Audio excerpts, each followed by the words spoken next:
ನಮಸ್ಕಾರ. ಕನ್ನಡ ಒನ್ಗೆ ಸ್ವಾಗತ. ನಾನು ನಿಮ್ಮ ಭಾಗ್ಯನಾರಾಯಣ ಬುಗ್ಗವರಪು. ಮೂಡ ಪ್ರಕರಣದಲ್ಲಿ ಸಿದ್ದರಾಮಯ್ಯ ಅವರನ್ನು ಟಾರ್ಗೆಟ್ ಮಾಡುವ ಜೊತೆಗೇನೆ ಅವರ ಪತ್ನಿ ಪಾರ್ವತಿ ಅವರನ್ನೂ ಸಹ ಟಾರ್ಗೆಟ್ ಮಾಡಬೇಕು ಅಂತ ಮೋದಿ ಮತ್ತು ಅಮಿತ್ ಶಾನೇ ಪ್ಲ್ಯಾನ್ ಮಾಡ್ಕೊಂಡಿದ್ರು ಅನ್ನೋದಕ್ಕೆ ನಮಗೆ ಸಾಕಷ್ಟು ಪುರಾವೆಗಳು ಸಿಗ್ತವೆ. ಇಲ್ಲದೆ ಹೋದರೆ ಇಡಿ ಅದಕ್ಕೆ ಮಧ್ಯಪ್ರವೇಶ ಮಾಡ್ತಿರ್ಲಿಲ್ಲ. ಇಲ್ಲೊಂದು SIT ಆಗಿತ್ತು, ತನಿಖೆಗಳು ನಡೀತಾ ಇತ್ತು. ಸಿದ್ದರಾಮಯ್ಯನವ್ರಿಗೆ ಹೈಕೋರ್ಟಿಂದ ರಿಲೀಫ್ ಸಿಕ್ಕಿದೆ.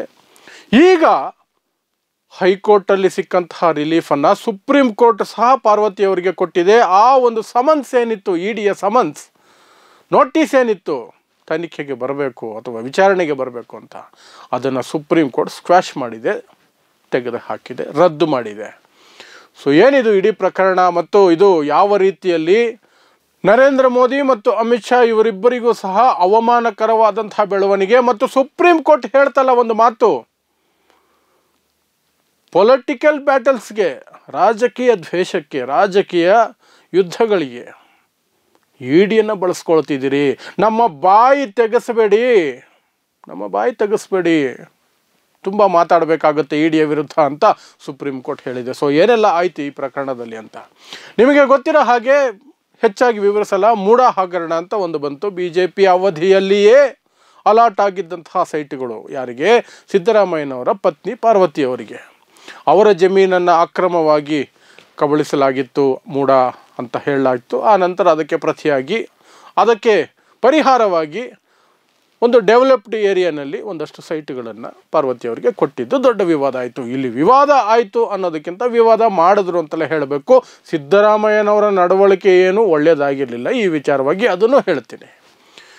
ಸೊ ಯಡಿಯೂರಪ್ಪನವರ ಸಮಯದಲ್ಲಿ ಮುಖ್ಯಮಂತ್ರಿ ಆಗಿದ್ದಾಗ ಅದಕ್ಕೆ ಓಕೆ ಆಯಿತು, ಮತ್ತು ಅದೆಲ್ಲವೂ ಸಹ ಪೂರ್ಣಗೊಂಡಿದ್ದು BJP ಆಡಳಿತದಲ್ಲೇ. ಬೊಮ್ಮಾಯಿ ಅವರು ಮುಖ್ಯಮಂತ್ರಿಯಾಗಿದ್ದಾಗ ಆ ಸೈಟುಗಳನ್ನು ಫೈನಲ್ ಆಗಿ ಅಲರ್ಟ್ ಮಾಡಿ ಅವ್ರಿಗೆ ಕೊಟ್ಟರು. ಆ ನಂತರವೂ ಸಹ 2-3 ವರ್ಷ BJP ಸರ್ಕಾರನೇ ಇತ್ತು. ಆದರೆ ಯಾವಾಗ ಕಾಂಗ್ರೆಸ್ ಅಧಿಕಾರಕ್ಕೆ ಬಂತೋ, ಸಿದ್ದರಾಮಯ್ಯನವರು 2ನೇ ಬಾರಿಗೆ ಮುಖ್ಯಮಂತ್ರಿ ಆದರೂ ಇದನ್ನು ಒಂದು ಹಗರಣ ಅಂತ BJP ತಗೊಂಡು ಬಂತು. ಆ ಹಿನ್ನೆಲೆಯಲ್ಲಿ SIT ರಚನೆ ಮಾಡ್ತು ರಾಜ್ಯ ಸರ್ಕಾರ. SITಯನ್ನು ನಾವು ನಂಬಲ್ಲ, ಹಾಗೆ ಹೀಗೆ ಅಂತೂ ಇಡಿ ಪ್ರವೇಶಗಳಿಗೆ ಪ್ರಯತ್ನಗಳು ನಡೀತಾ ಬರ್ತಿದ್ದಾವೆ. ಇಡಿಯು ಸಹ ಅದರ ಬಗ್ಗೆ ತನಿಖೆಯನ್ನು ಮಾಡ್ತಾ ಇದೆ. ಸೊ ಈಗ ಅದರ ಒಳಗಡೆಗೆ, ಈ ಒಂದು ಚಕ್ರವ್ಯೂಹದ ಒಳಗೆ ಅವರ ಪತ್ನಿನೂ ಎಳ್ಕೊಂಡು ಬಂದುಬಿಟ್ರೆ ಇನ್ನೊಂದಷ್ಟು ರಾಜಕೀಯ ಮೈಲೇಜ್ ಸಿಗುತ್ತೆ ಅಂತ BJP ಯೋಚನೆ ಮಾಡ್ತು. ಸೊ ಇಲ್ಲಿರುವಂತಹ ಲೋಕಲ್ ಲೀಡರ್ಸ್ ಎಲ್ಲ, hello mister Modi, mister Shah, ಸ್ವಲ್ಪ ಇಡಿನ ಈ ಕಡೆ ಕಳಿಸಿ, ಮುಖ್ಯಮಂತ್ರಿಯವರ ಪತ್ನಿಯವರಿಗೆ ಒಂದು ನೋಟಿಸ್ ಕೊಡಿಸಿ ಅಂದ್ಬಿಟ್ರು. ಒಂದು ಸಮನ್ಸನ್ನು ಕೊಟ್ಟರು ಇಡಿ. ಆ ಸಮನ್ಸನ್ನು ಹೈಕೋರ್ಟ್ ರದ್ದು ಮಾಡ್ತಿಲ್ಲ. ಅದನ್ನು ಸುಪ್ರೀಂ ಕೋರ್ಟ್ನಲ್ಲಿ ಪ್ರಶ್ನೆ ಮಾಡ್ತು ಇಡಿ. ಸುಪ್ರೀಂ ಕೋರ್ಟು ಸಹ ಈಗ ರದ್ದು ಮಾಡಿದೆ ಮತ್ತು ಹೇಳಿದೆ, ಈ ಸರ್ಕಾರ, ಮೋದಿ ಮತ್ತು ಅಮಿತ್ ಶಾ ನೇತೃತ್ವದ ಸರ್ಕಾರ ಇಡಿಯನ್ನು ಪೊಲಿಟಿಕಲ್ ಬ್ಯಾಟಲ್ಸ್ಗೆ, ರಾಜಕೀಯ ದುರುದ್ದೇಶಕ್ಕೆ ಬಳಸ್ಕೊಳ್ತಿದೆ. ಹೆಚ್ಚು ನಾವು ಮಾತಾಡೋದಿಲ್ಲ, ನಮ್ಮ ಬಾಯಿ ತೆರೆಯೋಂಗೆ ಮಾಡಬೇಡಿ, ನಾವು ಏನೇನೋ ಹೇಳಬೇಕಾಗತ್ತೆ. ಅದರಲ್ಲೂ ಜಸ್ಟಿಸ್ ಗವಾಯ್, CJI ಗವಾಯ್ ಅವರು ಹೇಳಿದ್ರು, ಮಹಾರಾಷ್ಟ್ರದಲ್ಲಿ ನೋಡಿದ್ದೀನಿ ನಾನು ನಿಮ್ಮ ನಡವಳಿಕೆಗಳನ್ನು, ನಾನು ನೋಡಿದ್ದೀನಿ, ನಮ್ಮ ಬಾಯಿ ತೆಗೆಸಬೇಡಿ, ಇಲ್ಲಿಗೆ ಬಿಟ್ಟುಬಿಡಿ ಅನ್ನೋ ರೀತಿಯಲ್ಲಿ ಸುಪ್ರೀಂ ಕೋರ್ಟ್ ಎಚ್ಚರಿಕೆ ಕೊಡ್ತು. ಇದು ಅತಿ ದೊಡ್ಡ ಅವಮಾನ ಇಡಿಗೆ ಮತ್ತು ಇಡಿಯನ್ನು ಪ್ರತಿಯೊಂದಕ್ಕೂ ಚೂ ಬಿಡುವಂತಹ, ರಾಜಕೀಯ ವಿರೋಧಿಗಳ ವಿರುದ್ಧ ಚೂ ಬಿಡುವಂತಹ ನರೇಂದ್ರ ಮೋದಿ ಮತ್ತು ಅಮಿತ್ ಶಾಗೆ.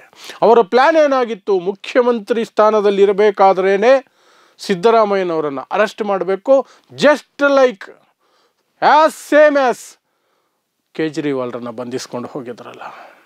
ಜಾರ್ಖಂಡ್ ಮುಖ್ಯಮಂತ್ರಿ ಹೇಮಂತ್ ಸೊರೇನ್ ಅವರನ್ನು ಮುಖ್ಯಮಂತ್ರಿ ಆಗಿದ್ದಾಗಲೇ ಬಂಧಿಸುವಂತಹ ಕೆಲಸ ನಡೀತಲ್ಲ, ಬಂಧನದ ವಾರೆಂಟ್ ಬಂತಲ್ಲ, ಹಾಗೆ ಸಿದ್ದರಾಮಯ್ಯನವರನ್ನು ಅರೆಸ್ಟ್ ಮಾಡಬೇಕು. ಸಾಧ್ಯ ಆದರೆ ಅವರ ಮಿಸ್ಸಸ್, ಅವರ ಮಡದಿಯನ್ನು ಸಹ ಎಳ್ಕೊಂಡು ಬಂದು ಇನ್ನೊಂದಷ್ಟು ದೊಡ್ಡ ಮಟ್ಟದಲ್ಲಿ ಇದನ್ನು ರಾಡಿ ಮಾಡಬೇಕು, ಕಾಂಗ್ರೆಸ್ ಸರ್ಕಾರವನ್ನು ಅಲುಗಾಡಿಸ್ಬಿಡಬೇಕು ಅನ್ನುವ ಸ್ಕೆಚ್ ಹಾಕ್ಕೊಂಡು ಇಡಿಯನ್ನು ಪ್ರವೇಶ ಮಾಡ್ಕೊಂಡು ಕರ್ಕೊಂಬಂದರು. ಆದರೆ ಅದು ಫಲ ಕೊಡಲಿಲ್ಲ. ಈಗ ಸುಪ್ರೀಂ ಕೋರ್ಟ್ನಲ್ಲಿಯೂ ಸಹ ಅದು ಮುಖಭಂಗ ಆಗಿದೆ. ಇಡಿ ಈಗ ಸೈಲೆಂಟ್ ಆಗಬೇಕಾಗತ್ತೆ. ಪಾರ್ವತಿಯವರ ವಿಚಾರದಲ್ಲಂತೂ ಅವರು ಇನ್ನೇನು ಮುಂದಕ್ಕೆ ಹೋಗೋದಕ್ಕೆ ಕಷ್ಟ ಇದೆ.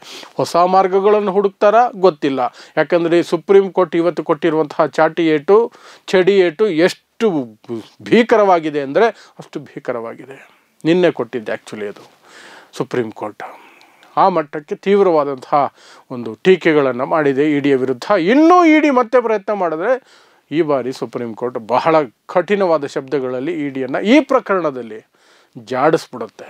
ಹಾಗಾಗಿ ಇಡಿ ಮತ್ತೆ ಪಾರ್ವತಿಯವರನ್ನು ಮುಟ್ಟುವಂತಹ ಸಾಹಸವನ್ನು ಮಾಡಲ್ಲ ಅಂತ ಅಂದ್ಕೊಂಡಿದ್ದೀನಿ. ಇನ್ನು ಸಿದ್ದರಾಮಯ್ಯನವರ ನಡವಳಿಕೆ ಬಗ್ಗೆಯೂ ಸಹ ಮಾತಾಡಬೇಕು. ನಾನು ಸಮಾಜವಾದಿ, ಕಳಂಕರಹಿತ ವ್ಯಕ್ತಿ ಅಂತ ಹೇಳ್ಕೊಂಡು ಬಂದಂತಹ ವ್ಯಕ್ತಿ ತನ್ನ ಮೇಲೆ ಇಂತಹ ಆರೋಪಗಳು ಬಂದಾಗ ನೇರ ಹೇಳಬೇಕಾಗಿದ್ದು, ತನಿಖೆ ಮಾಡಿರಿ, ಆ ಸೈಟ್ಗಳನ್ನು ತಪ್ಪಾಗಿ ಒಂದೇ ಒಂದು ಸಣ್ಣ ಮಿಸ್ಟೇಕ್ ಇದ್ದರೂ ಸಹ, 1% ಮಿಸ್ಟೇಕ್ ಇದ್ದರೂ ಸಹ ವಾಪಸ್ ತಗೊಳ್ರಿ, ಐ ಡೋಂಟ್ ಕೇರ್ ಅಂತ ಹೇಳಬೇಕಾಗಿತ್ತು ಸಿದ್ದರಾಮಯ್ಯ.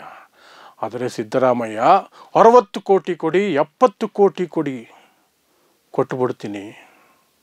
ಎಂಥ ಮಾತು! ಸಮಾಜವಾದಿ ಅಂತ ಹೇಳ್ಕೊಂಡು ಬರುವಂತಹ ವ್ಯಕ್ತಿಯ ಬಾಯಲ್ಲಿ 50-60 ಕೋಟಿಗಳ ಮಾತು. ಬಾ, ಎಂಥ ಮಾತು! ಯಾವುದೇ ಕಾರಣಕ್ಕೂ ನಾವು ಸೈಟ್ ವಾಪಸ್ ಕೊಡೋದಿಲ್ಲ ಅಂತಲ್ಲ. ಆಮೇಲೆ ವಾಪಸ್ ಕೊಟ್ಟರು. ಅವರು ಹೆಂಡತಿ ಕೈಯಲ್ಲಿ ಪತ್ರ ಬರೆಸಿದ್ರು, ನನಗೆ ಬೇಡ, ವಾಪಸ್ ತಗೊಳ್ಳಿ, ಇಷ್ಟೆಲ್ಲ ವಿವಾದ ಆಗಿದೆ, ನನ್ನ ಗಂಡನ ಮಾನ ಹರಾಜಾಗ್ತಿದೆ, ತಗೊಳ್ಳಿ ವಾಪಸ್ ಅಂತ. ಅದನ್ನು ಮೊದಲೇ ಮಾಡಿದ್ದಿದ್ರೆ ಸಿದ್ದರಾಮಯ್ಯನವರು, ಅವರ ಮೇಲಿದ್ದ ಗೌರವ ಇನ್ನಷ್ಟು ಹೆಚ್ಚಾಗ್ತಿತ್ತು. ಅವರ ಸಮಾಜವಾದಿ ಅಂತ ಹೇಳಿಕೊಂಡು ಓಡಾಡುವಂತಹ ಮಾತಿಗೂ ಬೆಲೆ ಇರ್ತಿತ್ತು. ಆದರೆ ಕೋಟಿಗಟ್ಟಲೆ, ಅದು 50-60 ಕೋಟಿ ರೂಪಾಯಿನ ಕೇಳಿದ್ರಲ್ಲ, 50-60 ಕೋಟಿ, ದಟ್ ವಾಸ್ ಸಿದ್ದರಾಮಯ್ಯನವರೇನು ಬೇರೆಯವ್ರಿಗಿಂತ ವ್ಯತ್ಯಾಸ ಏನೂ ಇಲ್ಲ ಅನ್ನೋದು ಕ್ಲಿಯರಾಗಿ ತೋರಿಸ್ಕೊಟ್ರು. ಈ ಸಮಾಜವಾದ, ಅಹಿಂದ ಇದೆಲ್ಲವೂ ಸಹ ರಾಜಕೀಯದಲ್ಲಿ ತಾವು ಬೆಳೆಯೋದಕ್ಕೆ, ತಮ್ಮ ವರ್ಚಸ್ಸನ್ನು ಮೇಂಟೈನ್ ಮಾಡ್ಕೊಳ್ಳೋಕ್ಕೆ ಇಟ್ಕೊಂಡಿರುವಂತಹ ಅಸ್ತ್ರಗಳಷ್ಟೇ. ಒಳಗೊಳಗೆ ಸಿದ್ದರಾಮಯ್ಯನವರು ಸಹ ಬೇರೆ ರಾಜಕಾರಣಿಗಳ ಹಾಗೆ ಭೂಮಿಗೆ, ಮಣ್ಣಿಗೆ, ದುಡ್ಡಿಗೆ ಎಲ್ಲದಕ್ಕೂ ಆಸೆ ಪಡುವ ವ್ಯಕ್ತಿನೇ ಅಂತ ನಿರೂಪಿಸ್ಬಿಟ್ರು. ಸೊ ಅದು ಮೂಡ ಹಗರಣದಲ್ಲಿ ಸಿದ್ದರಾಮಯ್ಯನವ್ರ ಕಡೆಯಿಂದ ಆದಂತಹ ಮಹಾ ಎಡವಟ್ಟು. ಅವರ ಇಡೀ ಜೀವಮಾನದ ಎಲ್ಲ ಏನು ರಾಜಕೀಯ ಅವರ ನಡೆ ಇತ್ತು, ಅಥವಾ ರಾಜಕೀಯವಾಗಿ ಅವರು ನಡೆದು ಬಂದ ದಾರಿ ಇತ್ತು, ಅದರಲ್ಲಿ ಅದೊಂದು ಕಪ್ಪು ಚುಕ್ಕೆ. 50-60 ಕೋಟಿ ಹಣ ಕೇಳಿದ್ರಲ್ಲ, ಅದು ದೊಡ್ಡ ಕಪ್ಪು ಚುಕ್ಕೆ.